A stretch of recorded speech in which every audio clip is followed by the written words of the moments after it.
It'll be our first panel on the conference. We've invited speakers to discuss finding a better family law system, the perennial question.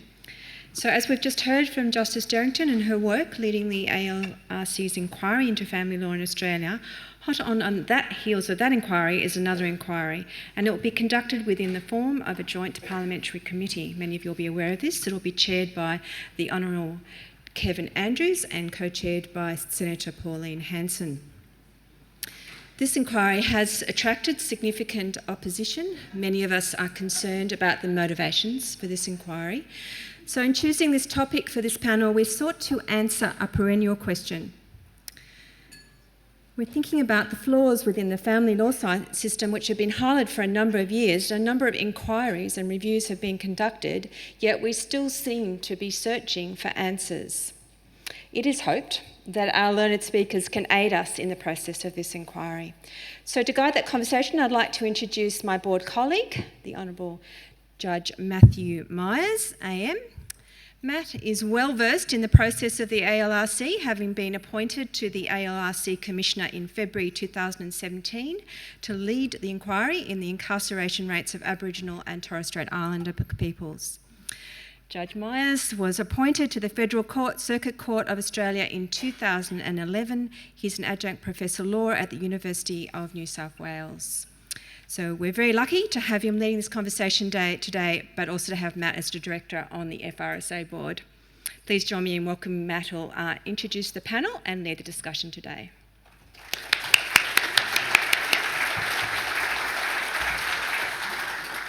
I'd like to acknowledge the traditional owners of the land on which we meet and pay my respects to elders past and present and every other Aboriginal and Torres Strait Islander person here today.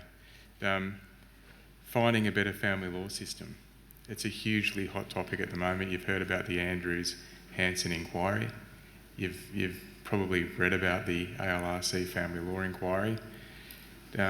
We've got some very good speakers here today. The first person I want to welcome again is the Honourable Justice Sarah Derrington. She's the President of the Australian Law Reform Commission and a Judge of the Federal Court of Australia. I'd also like to welcome to the stage Professor Richard Chisholm. Richard's an Honorary Professor at the Australian National University College of Law. He's previously been an academic and a Judge of the Family Court of Australia. He hasn't been very successful in his retirement because he keeps coming back to talk about family law all the time. And here he is again. Veronica Toth. Veronica's a senior solicitor with the Victorian Aboriginal Legal Service. She's practiced in child protection and the family violence jurisdiction. Veronica is currently sitting on a steering committee to establish an Indigenous list in my court in Victoria. And I also want to welcome Dr. Nicola Ross, a senior lecturer with the University of Newcastle. Nicola teaches and researches in the area of family law and child law with a focus on child protection. She's a socio-legal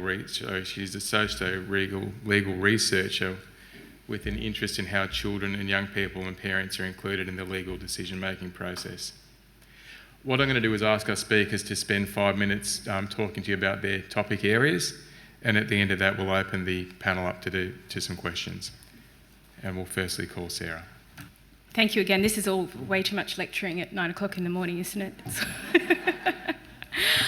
What I wanted to discuss with you in this session is the overarching principles that we arrived at and by which we framed the recommendations, and they were essentially around the efficacy of the family law system, the importance of the rule of law to the family law system, the importance of integrity throughout the family law system, and finally that matter that Professor Chisholm has just raised, the importance of everyone having access to clear law and being able to understand what the law is.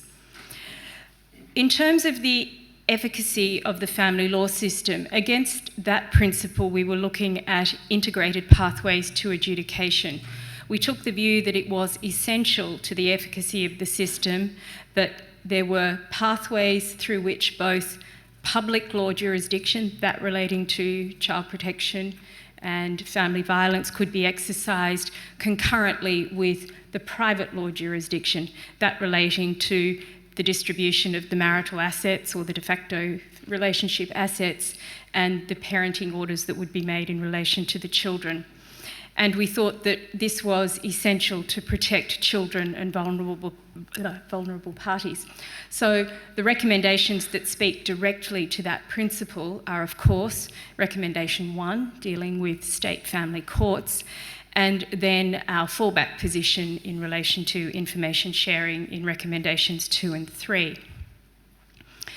The second principle is that relating to the rule of law, and we took the view that it was essential to the rule of law that the substantive and procedural law is clear, coherent and enforceable, so as to enable families to resolve issues arising after separation without exacerbating their exposure to litigation in a just, timely and cost-effective manner that is reasonable in and proportionate to the circumstances of the case. So the recommendations that spoke directly to that principle were those relating to children's orders, the definition of a family, supporting compliance with parenting orders, and imposing leave requirements to appeal from parenting orders. Also, the provisions relating to simplification of property provisions, the statutory tort of family violence, enhanced FDR for property matters, and the recommendations around strengthening the use of arbitration in family law matters.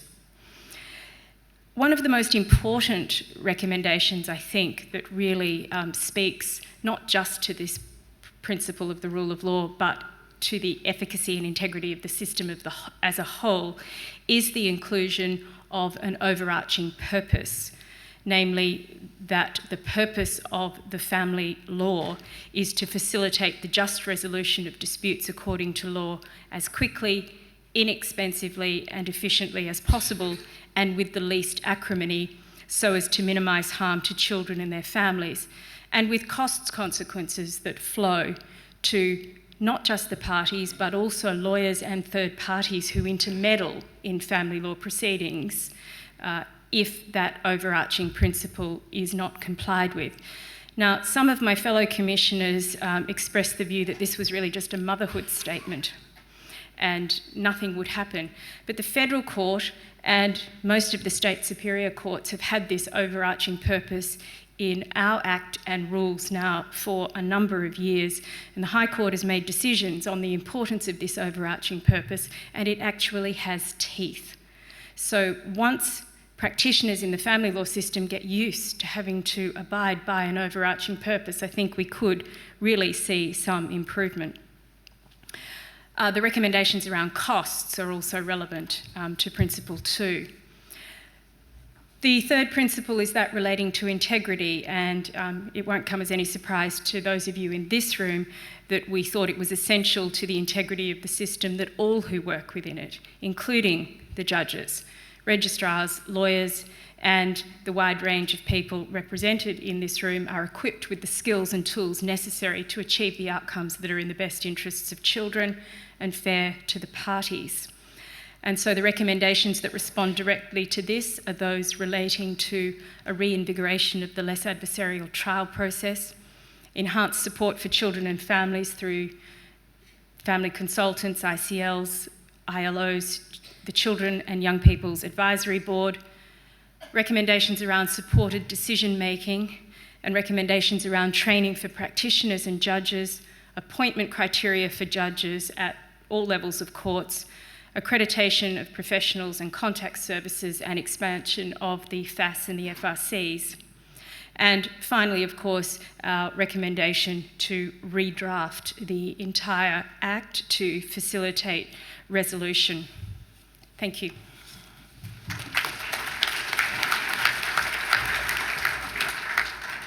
Thank you, Sarah. We'll call Richard to... Thank you for having me back. It's lovely to be here. Family law seems particularly frustrating at the moment. On one hand, we have a discourse about all sorts of promising ideas, such as those in the ALRC report. At the same time, we have a polarised public discourse in which everyone claims to be on the side of the child, but many participants treat it as a battle, assembling their forces under slogans that have little connection with the nuanced and messy affairs that family life actually involves. In these circumstances, people tend to demonise those they disagree with, and politicians look for solutions to reflect. When politicians look for solutions, the solutions reflect the varying fortunes of one group or the other. Thus, in 2006, those who went to battle under the flag of shared parenting had a considerable victory, while those seeking to protect children from violence and abuse regained some ground under a different government in 2012. The political adjustment between the two lobby groups can be seen in the current law, which is erected on what has been called the twin pillars of parental involvement and protection against violence and abuse. If we want to have a more constructive public discussion, I think we have to think beyond slogans and categories, which is the theme of my little talk today. As an example, take the idea that children need parents, expressed, for example, in Section 60B of the Act.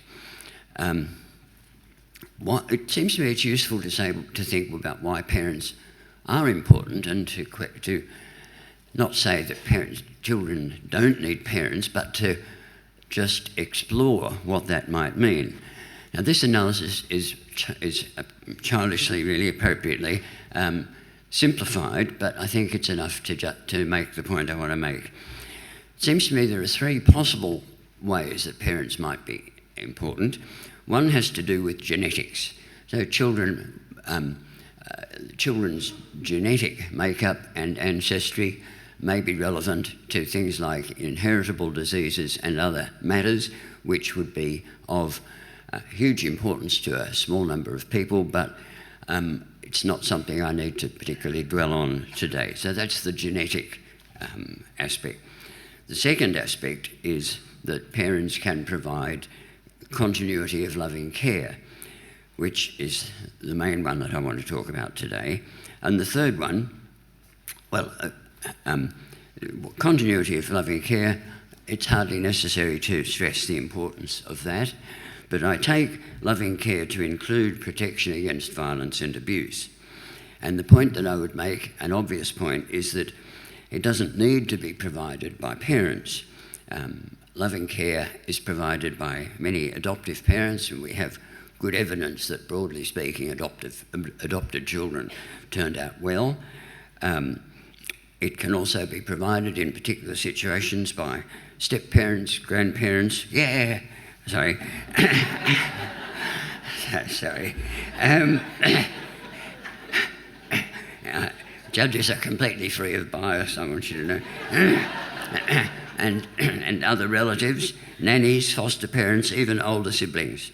Obviously, children who are abandoned or abused or neglected or repeatedly placed with different families are likely to suffer from lack of continuous loving care. The third element is that parents normally give children I don't know how to phrase this because I'm I don't know how to phrase it exactly, but they give children a sort of place in society. They give them a name, they give them an association with various cultural groups and places. If people ask children, who are they, or where do they come from, then their answer is likely to have some connection with their parents. And I assume that, in broadly speaking, having that kind of connection with some group, other people in society, is good for self-esteem and people's development. I once met a person in an adoption conference whose name was John Tree, and he was called John Tree because he was found under a tree. He was a sad man who had no relatives in the world that he knew about. So parents have that other role of plugging children into society. Now, let's apply this very simple analysis to the circumstances of family breakdown and family law. For most children, I suppose, family breakdown could mean a break in continuity of loving care, but that would only be true if the person they're separated from had been providing loving care.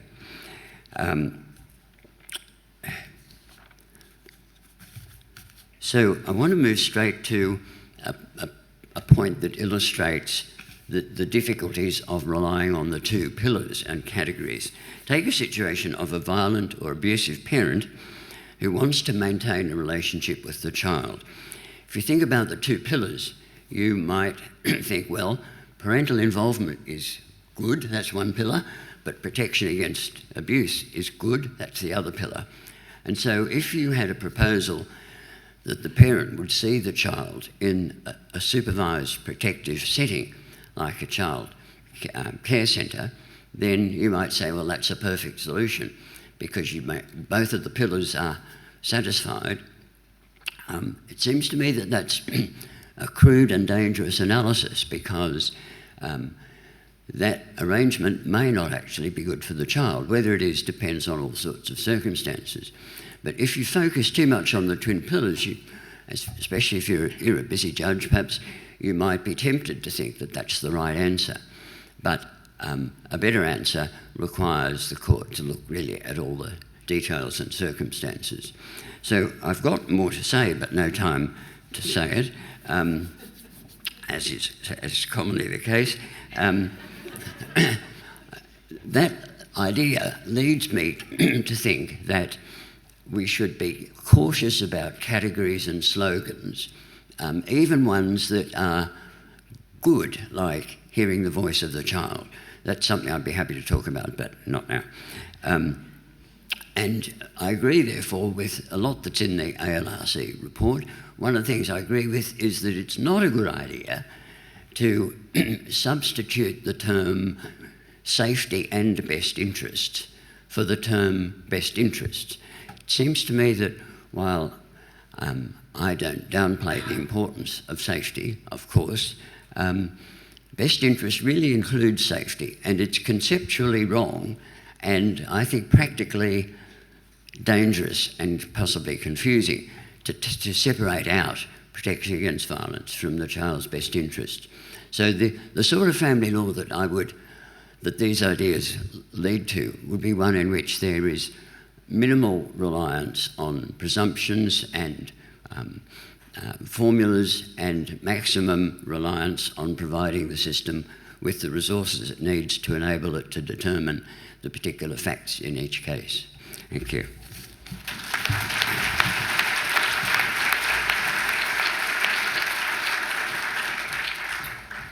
Thank you, Richard. We'll call Veronica to the... Morning, everyone, and I'd again like to pay my respects to the traditional custodians of the land upon which we meet today and elders past, present and emerging. I'm humbled to be a part of a very diverse and knowledgeable panel today. But first, a quick show of hands of all the legal practitioners in the room. Just a few. Quick show of hands of people that work with legal practitioners. And a quick show of hands if you like lawyers. I've prepared my speech, or my quick speech today, from the point of view of a legal practitioner and someone that is on the front line advocating for Aboriginal and Torres Strait Islander communities. I think it would be fair to say that that the family law system has its advantages and disadvantages when it comes to Aboriginal and Torres Strait Islander people. I acknowledge that judicial officers have taken the time and consideration to develop a sophisticated understanding of the cultural and identity rights of not only Aboriginal children, but Aboriginal communities. Whilst the Family Law Act imposes an obligation on judicial officers to consider the right of the child to enjoy their Aboriginal culture, practical experience demonstrates there's still a bit of way to go. In saying that, I don't think we have to reinvent the wheel when it comes to talking about the family law system. It's complicated enough to navigate, even for practitioners like myself. From my experience, I think we need to take a step back and we need to actually look at the resources, tools, organisations, service providers, policies and procedures that we already have in place and identify if we're really using them to their full potential. It's through this lens that I've identified a few barriers that are unique to Aboriginal and Torres Strait Islander people and their engagement in the family law system. Firstly, I'd like to touch on early intervention and the utilisation of mediation services, and if we should expand their scope to include the voice of children. There needs to be a strengthening of mediation requirements before filing in court when a parenting dispute arises. The benefit is twofold. It engages the family in having a voice and actually identifying the actual issues at an earlier stage. Secondly, keeps matters out of court. Too often matters proceed to litigation when they don't have to be, and we expose families and children to a very highly complex system. But how do we engage community in this space when there's a clear lack of culturally appropriate and accessible services? How do we engage community and families when there's still entrenched feelings of disadvantage and fear if they do reach out for help? It's quite simple, or I think it is. Education, re-education, reach-out education, wraparound education, and engagement from all sectors within the family law space and family system. Collaboratively working together from the courts to the legal practitioners to service providers. It's about actually listening to families, and I don't just mean mum and dad, I mean extended families, elders, community, but most importantly the children. We need to change the discourse and invite children into the conversation. Their viewpoints are important, and parents need to hear their stories. We need to be out. We need to be rural and regional. We need to dispel fears and promote family-inclusive decisions, recognising values, the role of culture, community, and putting the interest of children first. We need to empower Aboriginal and Torres Strait Islander people to actively be involved in decision-making about their own lives instead of telling them what we think they need. Secondly, and most importantly, the family law system needs to upskill and have a bit of proper cultural education and training. I have from time to time, through practice, seen that being Aboriginal or Torres Strait Islander has become a ticker box exercise, and translating what that means has been lost along the way. With respect to court, and from my own experience, in a mention list where there's 37 other matters, precedence is not given to unpack the importance of a child's right to enjoy their culture. By the time that conversation is had, it's too late, or it's overshadowed by another array of issues which others deem to be more important. Some, and I emphasise some, judges, barristers, lawyers, ICLs are not culturally competent and have not been appropriately skilled to handle and identify the complexity of Aboriginal and Torres Strait Islander families. It takes one bad experience for a family to go back to community and say, never go into the family law system. As a sector, we need to steer away from our preconceived notions and ideas about what we think we know about Aboriginal culture and implement compulsory training for the sector. The family law system, and I mean everybody in this room, needs to communicate and engage Aboriginal community-controlled organisations and seek to build a relationship focused on education and sharing of stories. And so, with only a few minutes to go, I'd like to leave you with a message, and that's talk to each other. Don't be afraid to have that conversation, because that's the only thing that's going to affect change in this space. Thank you.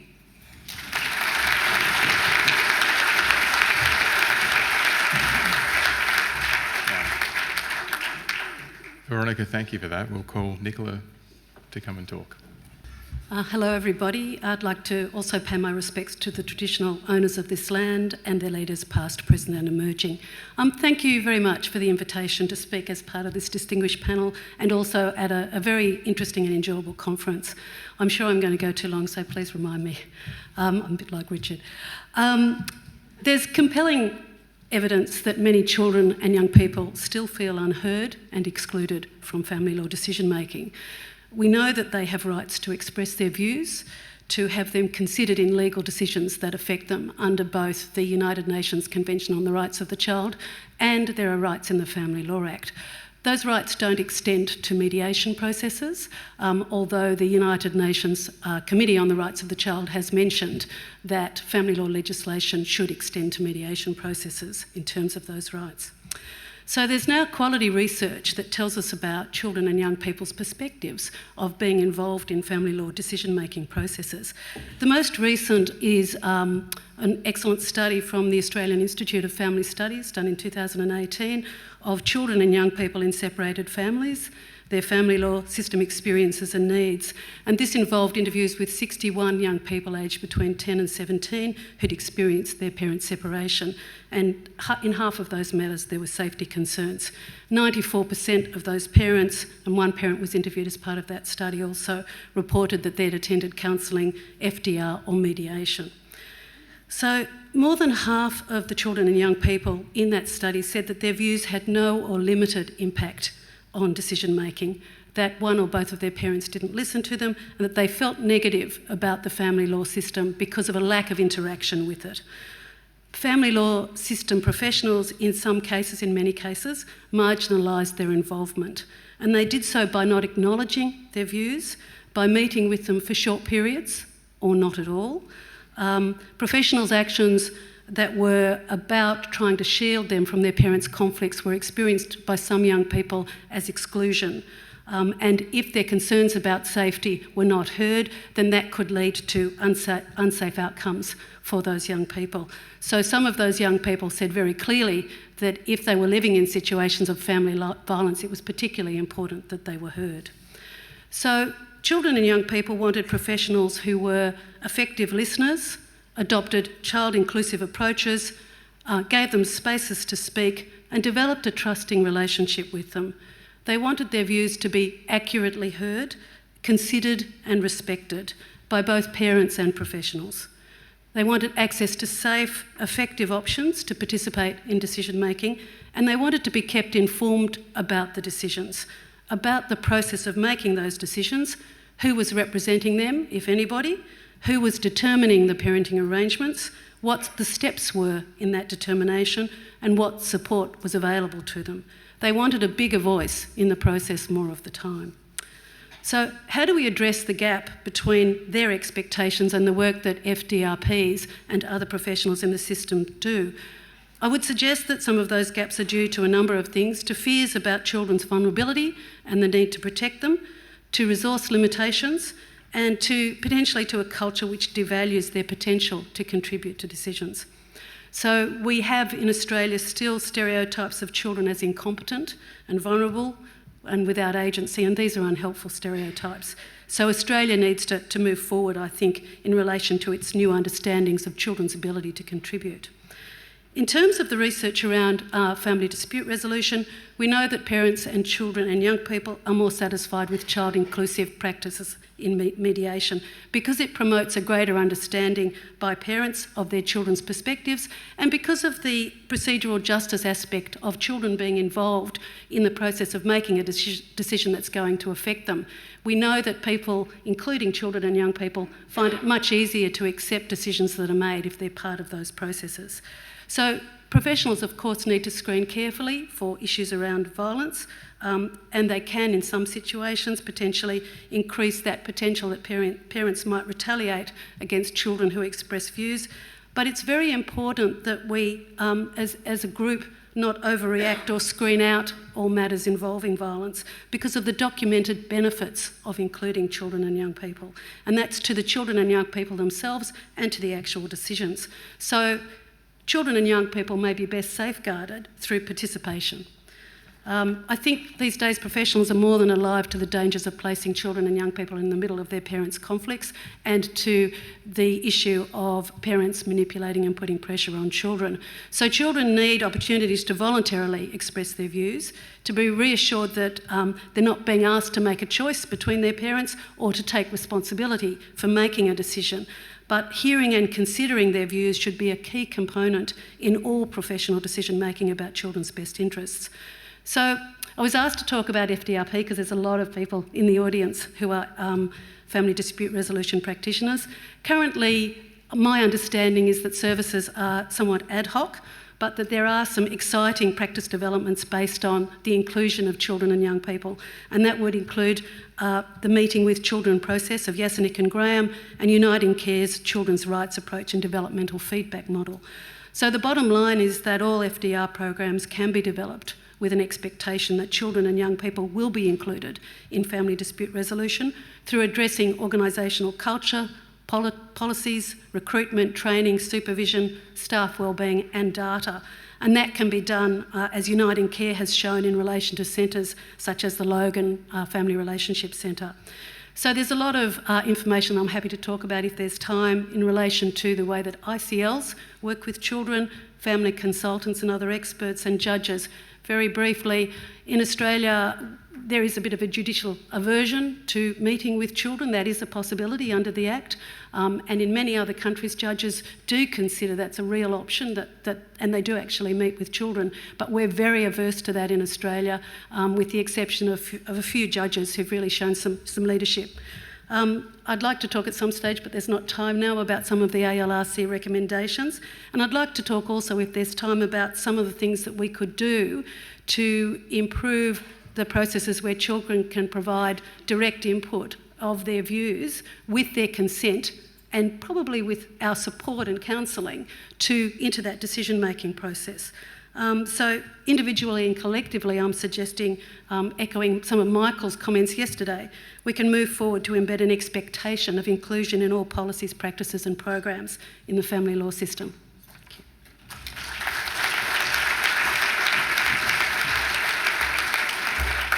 Thank you, Nicola. I'm going to ask a few questions myself, and then once I've asked a couple of questions, then we'll move around the room. I think we've got some microphones that will go around. We do. And if people want to put their hand up when they want to speak, we'll make sure we try and get the microphones to you. I'm not going to pull any punches. I'm going to ask a pretty serious question of Sarah. I'm going to read recommendation 1 of the ALRC Family Law Inquiry recommendations, and it says this: the Australian Government should consider options to establish state and territory family courts in all states and territories. All right, so do something new. They don't exist at the moment except in Western Australia.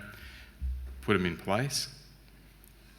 To exercise jurisdiction concurrently under the Family Law Act, as well as state and territory child protection and family violence jurisdiction. So if we think about New South Wales, AVOs, care and protection, kids going into out-of-home care, and exercising family law all at the same time, whilst also considering the most efficient way to eventually abolish first instance federal family court. So in other words, wind up the Federal Circuit Court, wind up the family court. Sarah, it's recommendation 1. It's pretty significant. It didn't feature in the issues and discussion paper. Why did the ALRC land on it, and why is it recommendation number 1? Thank you for that. Yes. As I said, it's made me very popular amongst the family law judges. I think Matt's still speaking to me, so that's okay. I support it. I do. It didn't feature in the issues paper because the ALRC had been given fairly clear instructions that we were to steer away from any discussion of the structural reform that had been proposed by the attorney, this merger of the Circuit Court and the Family Court. And the benefit of being an Admiralty lawyer, taking on a family law inquiry late in the piece, as I did when Professor Rhodes unfortunately had to retire, was that I came to it with an entirely clean slate. I had no preconceived ideas at all about what was wrong or what was right with the family law system. And as I started working my way through the 44 reports that there had previously been into the family law system, and in particular the 20 reports of the last decade, all of which identified this jurisdictional gap between the state courts and the federal courts as the issue, I just felt that we could not ignore that. And I thought that it had to be recommendation 1 because it would have seemed cowardly to put it up the back of the report when this was going to be the most significant recommendation. And at the beginning of the process, I think I would have perhaps thought that some of the language in those reports was an overreaction, but the more that I read and trawling through the 800 submissions that we received from people who had experienced this jurisdictional gap in their own family court cases, led me to the conclusion that there was no way of reforming the system inside the current structure. Yes, we could move all child protection and family violence matters into the jurisdiction of the federal court. That requires constitutional change. You know how successful referendums are in this country. And it would also mean establishing federal child protection services and the like. And I think the current inquiries into aged care and the like show you that a federal overarching system is not necessarily the best way to go. Thank you, Sarah. Richard, there's been so many suggestions about how to fix or improve or reform the family law system. For all of us here, how does a reasonable person find their way forward in all this? What's the answer? Well, I think it's a mistake to set out on the basis that there must be some simple, inexpensive solution to family law. As far as I know, all countries struggle with family law. Everybody working in the system thinks that it's seriously underfunded, and in one sense there's evidence for that in the long queues of people not able to get in their cases on in the family court. I would like to see that argument developed. I mean, how much money should be going into family law as opposed to other government expenditures? What do other countries spend? Now, I don't know of any sort of systematic analysis of the level of funding and whether it can be seen to be underfunded.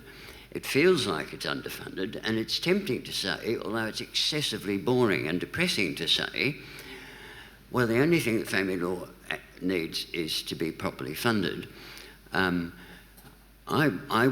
would say that whatever system we have needs to be better funded than the system we have now.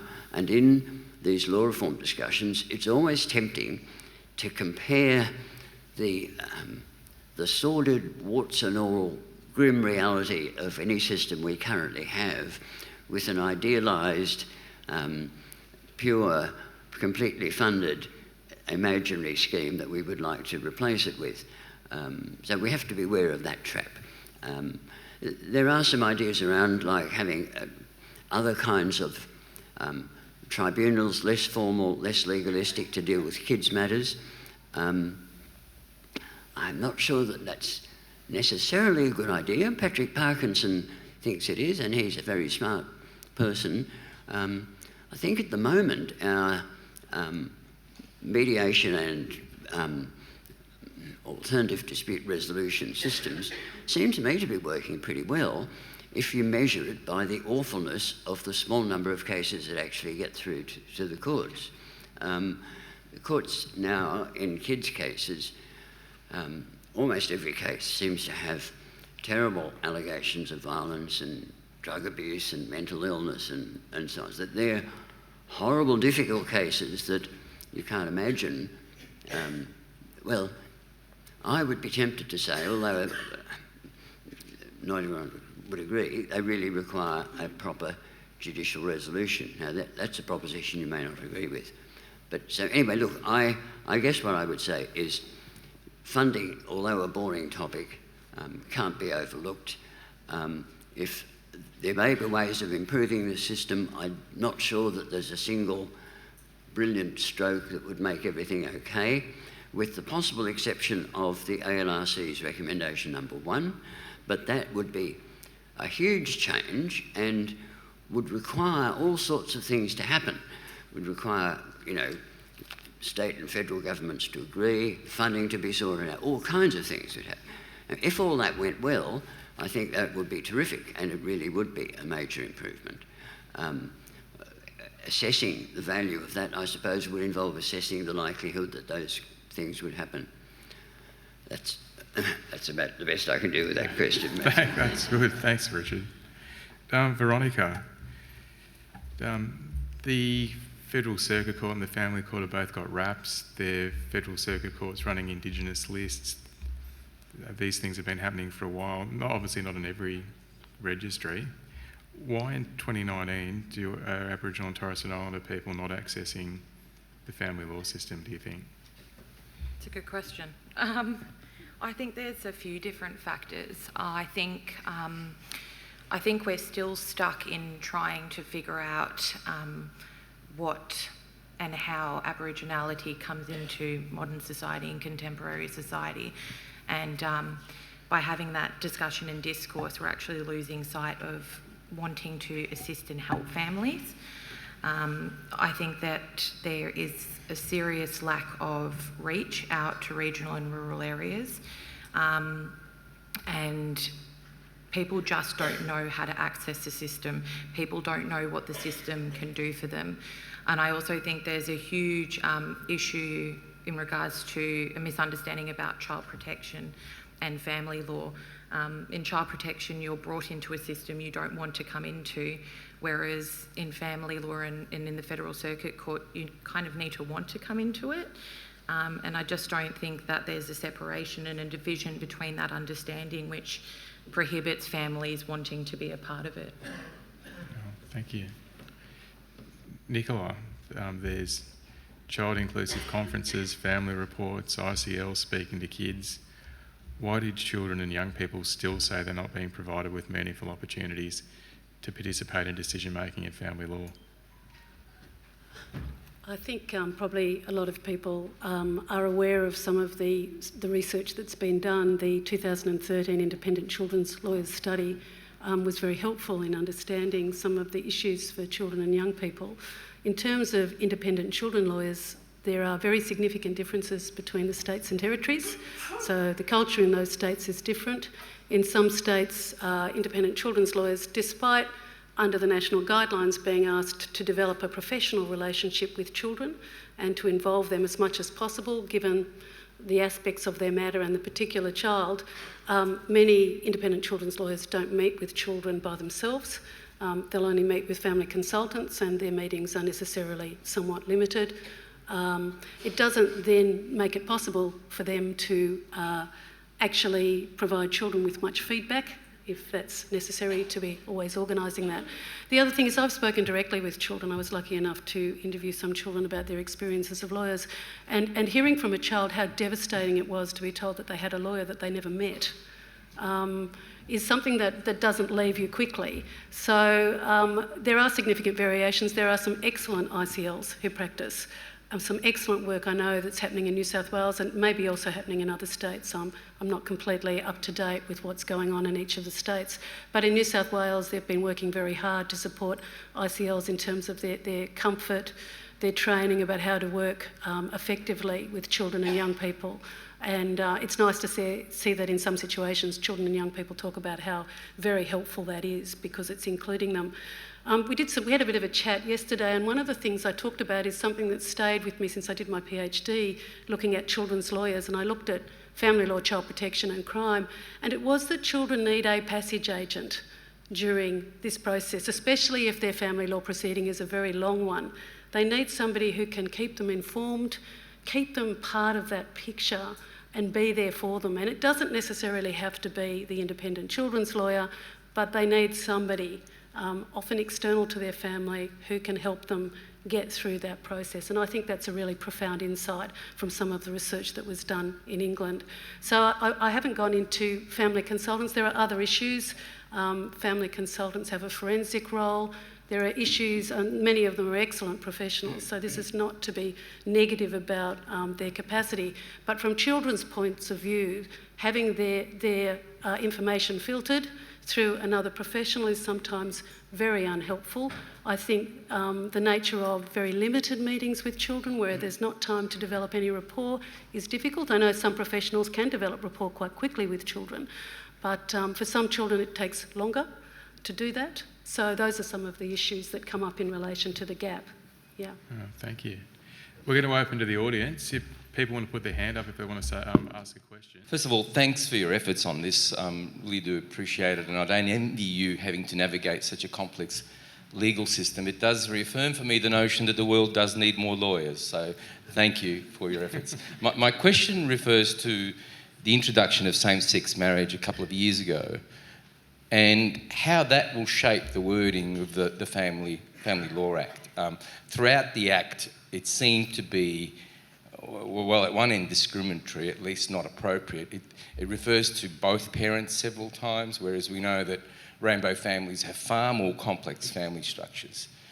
So is there an intention to modify and reword the Act appropriately? And then a question more broadly to the panel, perhaps your experiences of rainbow families having to navigate a family law system that was really never designed to cater for the more complex family structures that we're seeing today. Richard, do you want to answer that? In relation to the first question, it seems to me that the Family Law Act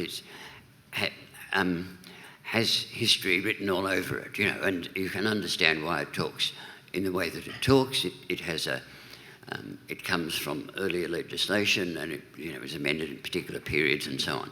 If we were setting off with a clean slate, it would look very different, and it would have to come to terms with the diversity of family structures. How it would do that is it tricky? But I think there are two points. One is, to some extent, the Act is going to have to, in relation to kids, is going to decide who gets to have parental responsibility in the first instance. And that requires, I would have thought, some kind of fairly precise wording. If the Act is going to say some adults in the world are going to have the obligation to send kids to school and look after them and have what we now think of as parental responsibilities, somehow or other we have to define who those parents are, and that requires some line drawing. However, if we're moving then on to the discretionary stuff about how you determine what's in the best interests of the child, then I think you don't need that kind of precision. It's easy to think in terms of wording that focuses on the children's needs and doesn't fuss too much about whether someone is a parent or not a parent, or a father or a mother. So once you get into the discretionary areas, I think it's actually quite easy to reflect the diversity of family structures. But on that particular matter of deciding who it is that is going, if anyone, and I assume for the moment that someone has to have the responsibility of looking after kids, in the generality of cases, you do need to bite the bullet and decide who should count as parents or some other term. So Richard, you're talking about things like education, health, and yes. Who makes a decision about which school the kids go to? Who makes a decision about, health issues? Yes, no, choice of name, all kinds of things. And right. Now, in fact, you can have, it's a large topic, you can have different laws. For example, if you actually looked at the state legislation about the obligation to send kids to school, you might find a term like parent or guardian or something like that. So you can have particular rules about those particular matters. In terms of, punishment, an old topic, who's entitled to punish a child, the answer seems to be, a parent or someone exercising delegated responsibility from the parent, so that a person who was looking after a child as a foster parent or even babysitter with, having been asked to do so by the parents or something, would probably have the same legal entitlement to apply punishment as the parent would have. So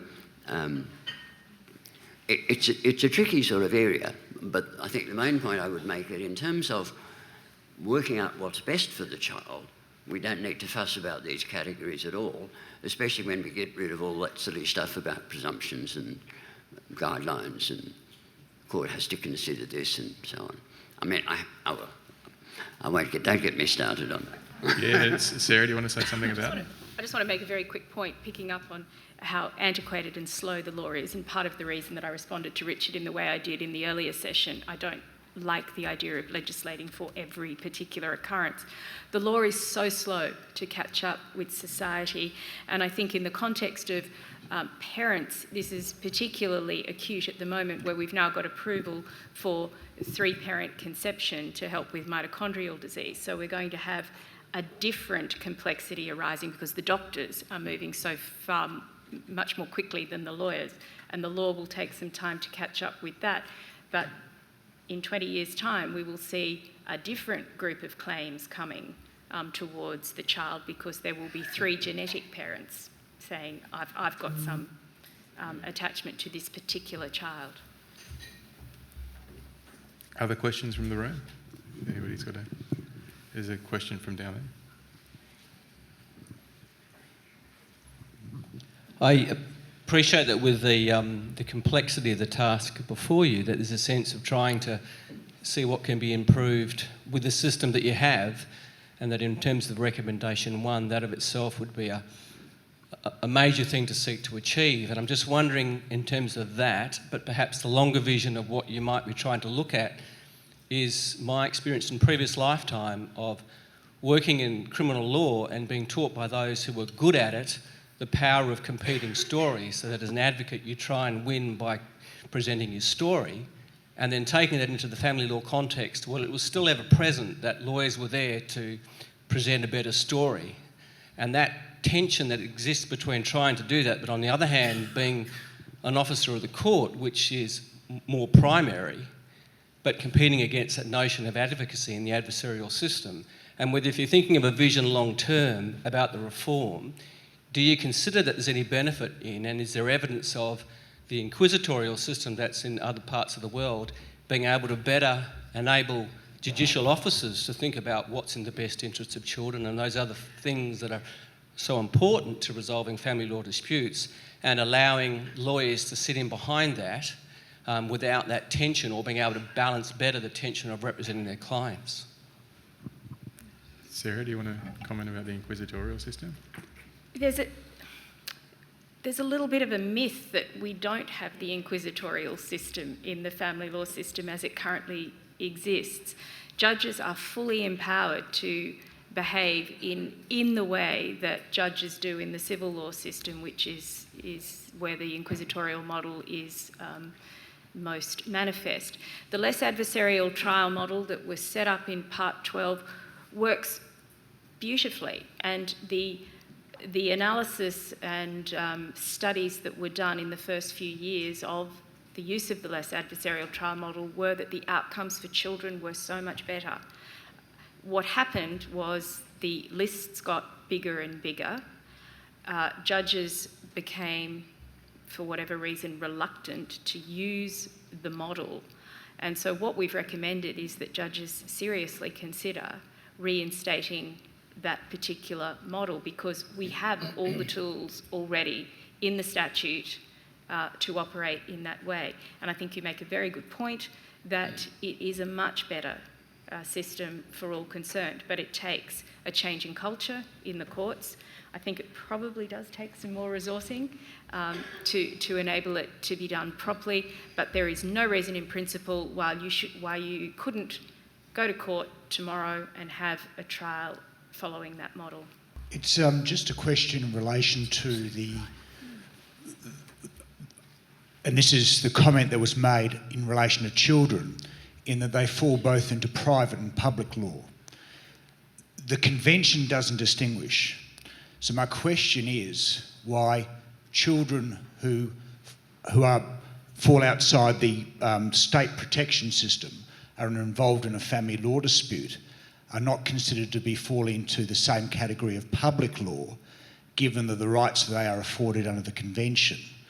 When we have a circumstance whereby we have a court who on one day may be dealing with a very complex child-related matter, and the next day dealing with a multi-million-dollar property settlement with no child-related aspects. So my interest here is to why children's issues straddle both private and public law, and should they be considered just public law matters? A quick reaction to that, if I may. My understanding of the distinction between public law and family law, the problems speak of public law in relation to kids, and I think it's quite useful.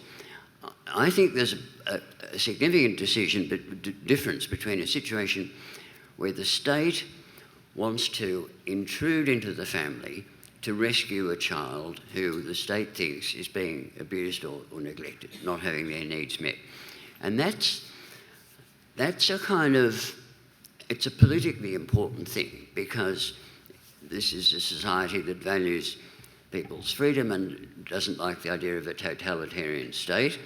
We don't want a situation in which the government can simply reallocate kids to wealthier families if they think the kids would be better off. So there's an issue about the limits of public intervention into people's lives. And that idea, I think, underlies the obligation of the child protection authorities to establish that a child is in need of care, or whatever the state legislation says. So the role of the court there is as a watchdog for family privacy, to require the intervening state to justify to an independent body, the court, that there is proper grounds to intervene before the state can do anything about this family. In relation to family law, the reason for having a court is, I think, that members of the family who are normally involved with the children can't agree about what should happen to the child, and the court is there because, I mean, to take the simplest case, both parents are allocated parental responsibility. If they can't agree, then something should happen to the child. A court needs to make a decision. So they're the two separate rationales in my mind for the family law, having a court in family law cases and having a court in public law cases. And the UN conventions also protect and preserve the rights of parents to bring their children up in particular ways and to educate them in particular ways. So there is not, there is some tension in the conventions themselves as to the scope for the state to intervene and the rights of parents in these matters. I guess I was going to just suggest too that the thresholds for the state becoming involved in child protection matters are often different to the kinds of violence that we see in family law matters, which is very serious. But nevertheless, when you're thinking about the kinds of families and child protection issues that come up, I think the threshold is perhaps a higher threshold in child protection than it is in family law.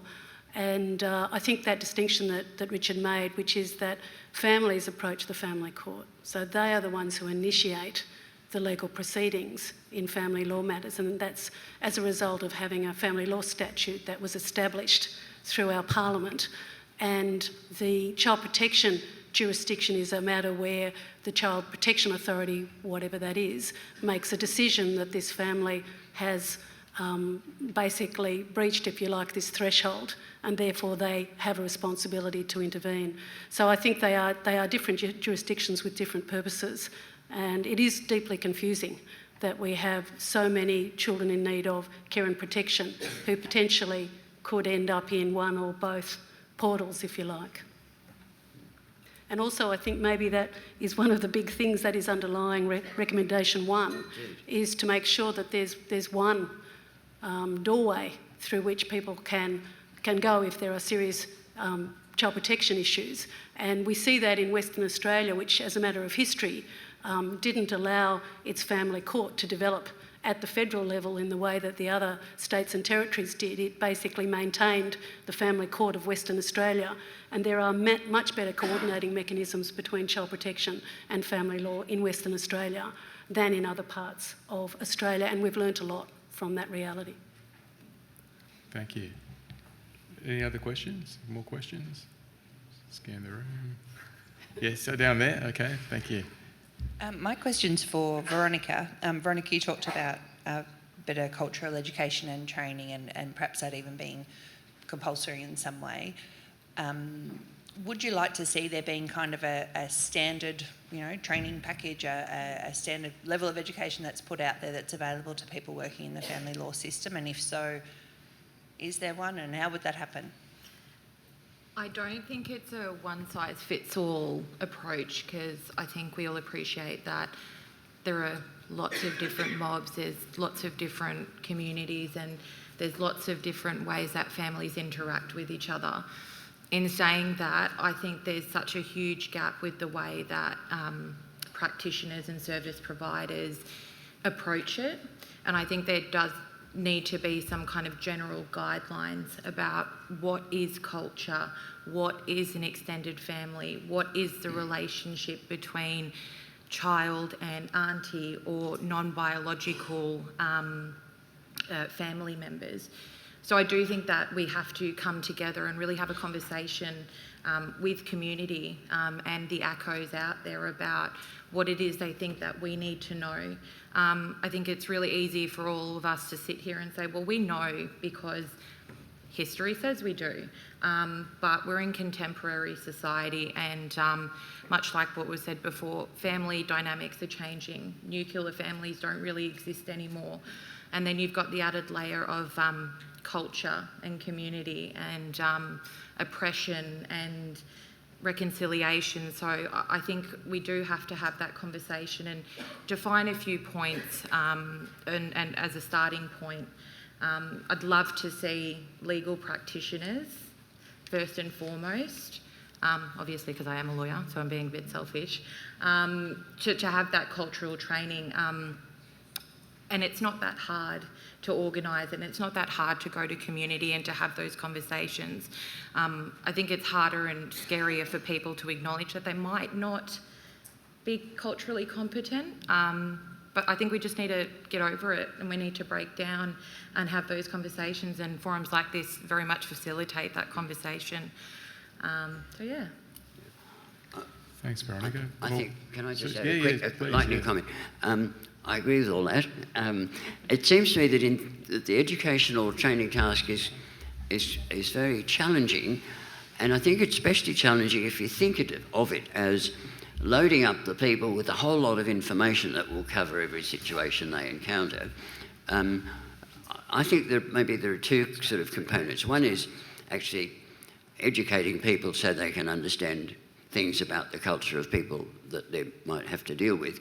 But another thing, a more subtle thing, is if you could help people develop a kind of an attitude of respectful curiosity. So when they come across someone in a court or as a client who they don't quite understand why they're, I don't know, smiling or not smiling, or taking a particular view or not, or behaving in a certain way, it'd be nice if the professionals have a respectful curiosity about that, saying, oh, hang on, what's happening? What is going on here? Is there some cultural thing that I don't know about that I could explore? And you can make a lot of progress, I think, by basically saying to asking somebody to help you understand what's going on, so that there's a kind of a skill about dealing with different cultural situations, which is different from, assembling knowledge about different cultures. And I think it's not just specific to Aboriginal and Torres Strait Islander culture and community. It's about everybody. It's about diversity. I mean, we have a lot of families that have migrated to Australia that come through the family law system. So we have to appreciate that it's not just this Anglo-Saxon two parents coming into the court system and that's easy and we'll just do this, that and the other. There's an array of families coming into the court system. So we have to be mindful and, as Richard said, respectful of understanding that from the point of a judicial officer, from judges, from the service providers, and it's complex, but I think it's totally doable. I was just going to say, it is beyond just educating, because you might come across these people in your courts, etc. We will have very, very bad judgments. I notice a lot of people are using the language around marriage equality, same sex. It was beyond just lesbian and gay. If we do not have a judicial system and our service sector trained and understanding, then we have poor judgments. And a prime case example is where we've seen lesbian women who are in the family law court and had family law judges where there's family violence say, oh well, women, we can understand there's a lot of emotion at the moment. We had poor rulings for those children and for those, in particular, the victim in those cases. So it's alarming to me that we just say we need to catch up. We're actually putting people really at risk by not understanding. Thanks, Karen. Some more questions? Thank you. It's hard to see up here because the lights are quite bright, so if you can wave your hand so we can make sure we get everybody.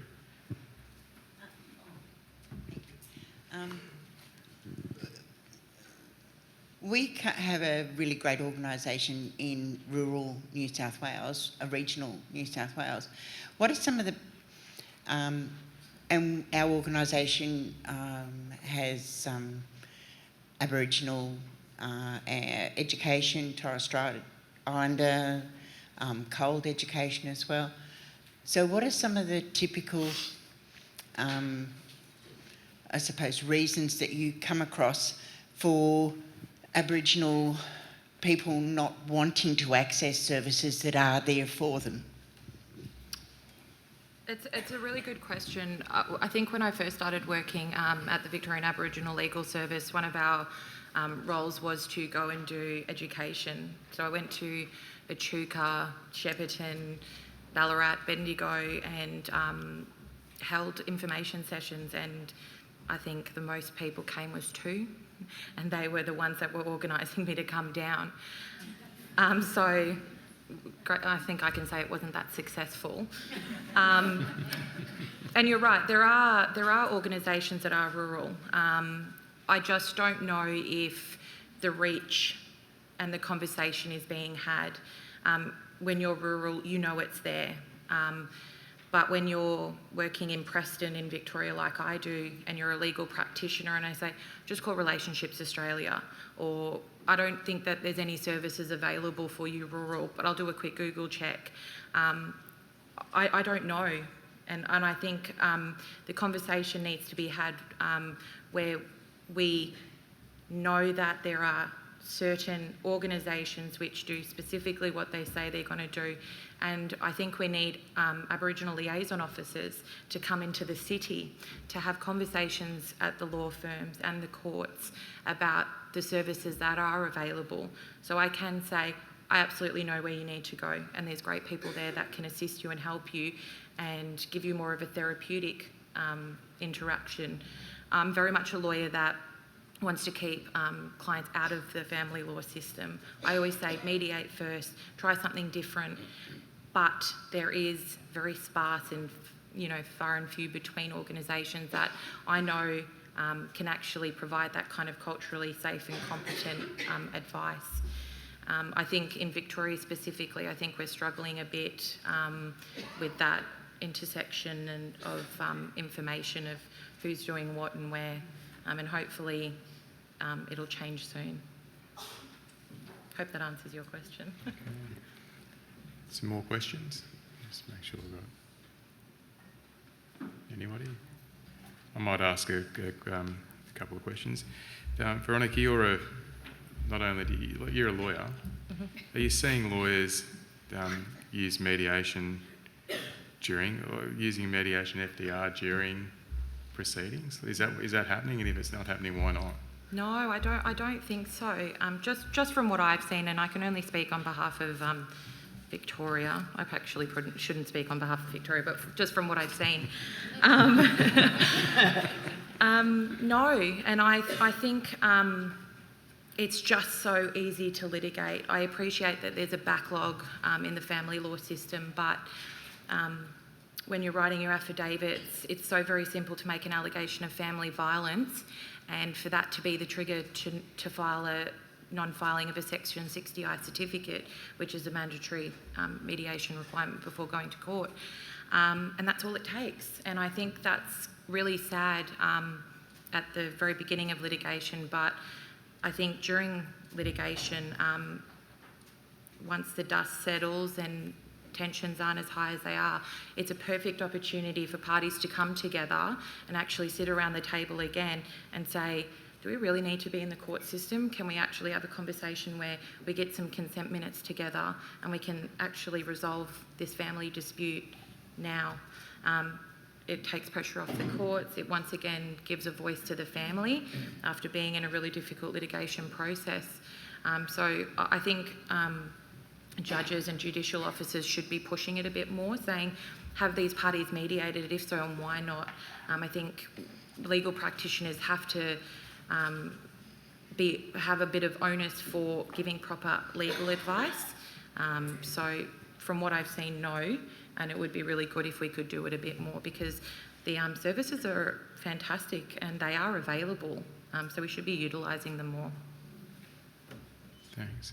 Some more questions? I've got some more questions. I'll ask Nicola. Can I just... or Richard. Can I just shamelessly and inexcusably slip in the idea that if we're talking about education of professionals in an area that involves family violence, people could do a lot worse than read Jess Hill's book as something to get them thinking. Can I just say also, my experience of teaching family law, which I've done for a long time now, to law students, is that when I put a scenario involving an Aboriginal family to them, and talk about, and it's a situation where a grandparent is caring for children and a parent wants to take the children away and the children aren't happy about that. When I ask them what are the options for the family, they immediately go to litigation. And I go, why? Why is that the natural outcome of thinking about that scenario? So I think it's really important in the education of law students that we are very clearly valuing and respecting the role of mediation. And my sense is that good family law lecturers will be teaching their students that the best thing they can do for their clients is keep them out of court, and that they need to use every option that they have to support people working through their issues outside the courts as much as possible. So I think one of the issues that comes up, and I was thinking about that because in part of some of the things I do, my role is to work to develop relationships with Aboriginal people in our area. And it's a relational process. It takes a lot of time.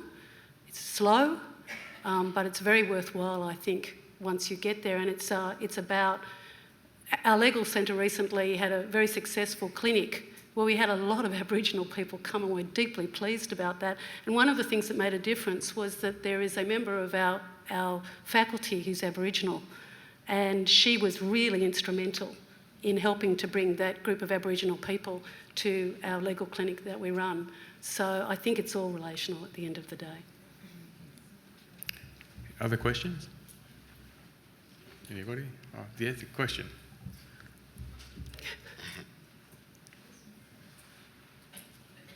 No, Marie. Yeah, just down here, Marie. We've got a couple.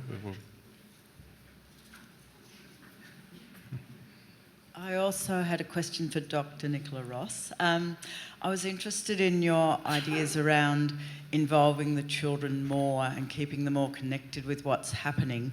And I guess in the distant past, I have a profession as a psychologist, and I was a little bit concerned or interested to hear more about how you make sure the children don't feel responsible for the breakup or take on responsibilities that are not fitting with their developmental stage as children. So I was wondering in particular what age children you were working with in the information you gave us. Well, I mean, I think you raise a really good point, that it's incredibly important to be sensitive to the individual child, to their particular needs, to what they're presenting you with. And I think skilled professionals in conversation with children will often make very good judgments around that. I think one of the problems is where people don't meet with children.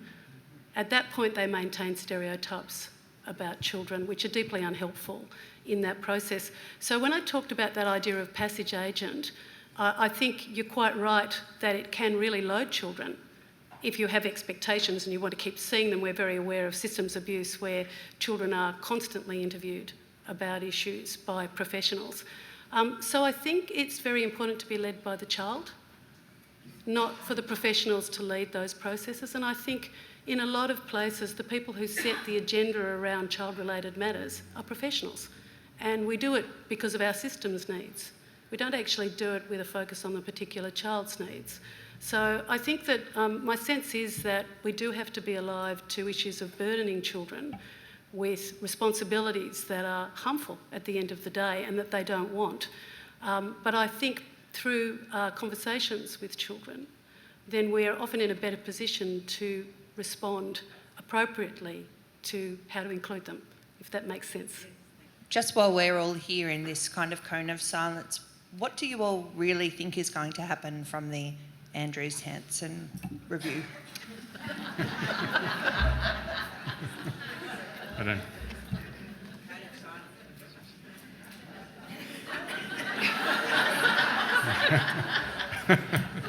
Maybe that's the answer. Nobody knows.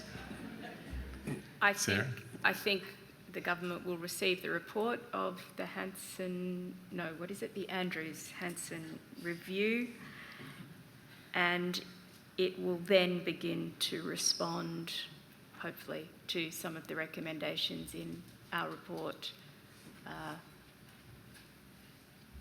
I don't really see this as any more than a kicking the can down the road exercise.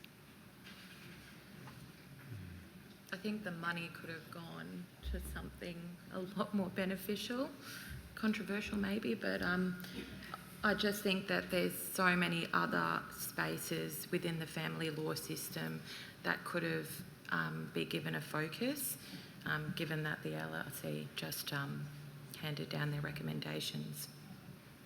We're looking at education and mandating education for cultural, about cultural acceptance. Is it more that we need to mandate and look towards building effective relationships with community rather than a tick box system of, education as part of your training? It's a good question. I think it's twofold. I think we need to be confident that the people in the sector have ticked a box, and we are confident that they are aware and are culturally competent. Secondly, I think we do need to form those relationships. So I think you're right. I think it's both of them. I don't hate ticker box exercises, but I think when it comes to professionals and we've all got our pieces of paper and we've all got our certifications, I don't think it would hurt to add another one into the toolbox. But I think, like you said, that comes from building relationships. There's the practical and the academic side of it. So both of them should be hand in hand, I think, when talking about education and re-education in the sector. Thank you. Was there a question from down here somewhere? No? Any other questions, anybody? Just want to make sure. Nicola, I'll ask you a question because I'm interested to hear the answer. Often when I order a family report or a child inclusive memorandum where the kids get interviewed, I'll say to the parents, if I ask them and you speak, will you listen? Sorry, if I ask them and they speak, will you listen? And so many times in my court they don't. I was settling a judgment last night and it's a young 5-year-old who was interviewed and said, Mum and Dad hate each other. Mum hates Dad more than Dad hates Mum. I wish they would stop fighting, but they won't. How do we manage children's expectations when they speak and in the process they're not heard? Or they're heard, but they're not recognised? I guess it's a matter of being thoughtful and respectful and doing as much as we can not to be unrealistic in the expectations that we give children in the first place. So I think children can often live with being told that it's not possible, there are some things that you might not be able to do. I think what they find difficult to live with is being left out completely. So I do think it's really important not to raise their expectations about what is possible to achieve, both within the legal system itself and outside it. But I do think it's important to find ways to include them that respect them as participants in the process. So I don't know if that actually answers your specific issue No, I there. think it does. I want to leave you with a feel-good example of a judge who spoke to me in the course of the inquiry, and he was dealing with a 12-year-old boy, and he was going to move the child from one parent to the other on the recommendation of the family consultant and what he'd heard. And this judge makes it his practice to speak with the child, and so he explained to the child what he was doing, and the child said to him, "Why would you do that?" And the judge said, "Well, because at the moment you catch 2 buses and you have to walk 2 k's to school, and if you move to the other parent, you'll be just next door." And the child said, "But that's the best part of my day. Nobody is shouting at me. I have my music on, and that is how I want it to stay." And so he left the child where he was. It's such a good story. Yeah. I think that just about wraps up our time. If we can please thank our presenters.